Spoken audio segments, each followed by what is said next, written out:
Pero direct, baka kulang kayo ng action star sa bago niyong show. May offer kasi akong Jonakis. Yung anak kong number 1. Ay! Magaling yun, ha? Kailangan niyo ba ng nambubugbog? Kaya niya. Kayang-kaya niya. Parang ganito, direct ko. Ya, papak! Yono! Hadouken! Hada! Uppercut! Uppercut! Hadouken! Hadouken! Buka pa!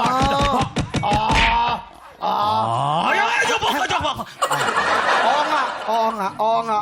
Alam mo, ang galing. Sige po.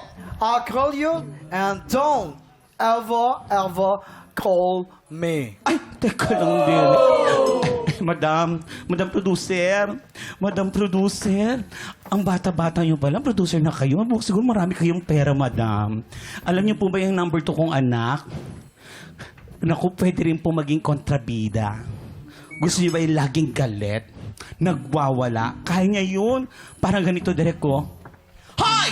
Anong pinagsasabi mo? Alam mo, wag mong sisiraan ang pamilya ko. Kahit anong gawin mo, hindi mangyayari sa mga pamilya namin ito. Baka gusto mo sampalin kita, sasampalin kita! Oo na, sige na! Ay, aray!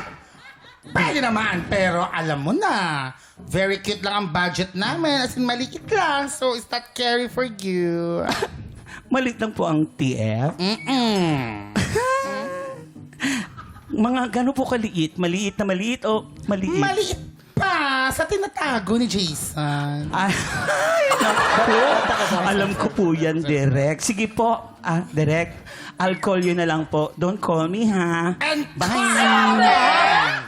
ayun na nga, mamanot sa talent fee na natapos ang usapan dahil mababa daw. Kaya eto na ang clue. Anong Sa pangalan? pangalan niya, merong letrang L. Veteranang actress, as in loving nanay. Oh.